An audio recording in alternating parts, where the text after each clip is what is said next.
If you know anything about the story of Job in the Bible, you'll remember how he was surrounded by friends.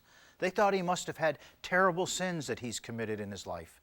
They incorrectly assumed that the horrific illness that came upon him, the family crisis that he experienced, the financial devastation that came to his life and his businesses, surely must have been the result of God's judgment.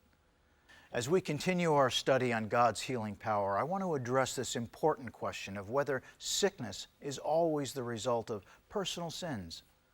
Jesus answered this question in John the 9th chapter. His disciples came to him, and there was a man there in the temple who was blind, and they said to Jesus, "What caused this man to be born blind?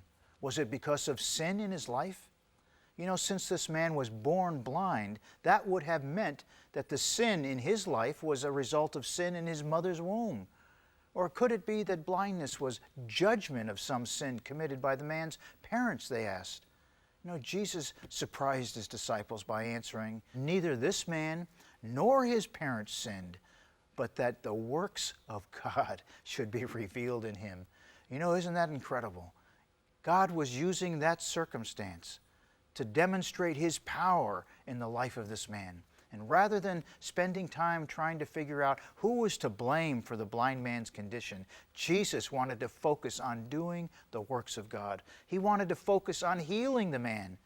Instead of necessarily being the result of personal sin, Jesus knew, he knew that sickness, that disability, it can come from attacks of the devil, it can come from the byproduct of the fallen condition of mankind. But this means we have to be careful. We have to be careful about making the same kinds of mistakes that Job's friends did, thinking that a person's sickness is the result of some sin in their life. The Bible makes it clear that a person's sin may at times play a role in causing them to be sick. In James 5, chapter 5, verse 15, we see that acknowledging, confessing our sins is often a way to release God's healing power. James says these words. He says, "The prayer of faith will save the sick. The Lord will raise him up, and if he has committed sins, he will be forgiven." Confess your trespasses, James says, one to another, and pray for one another that you may be healed.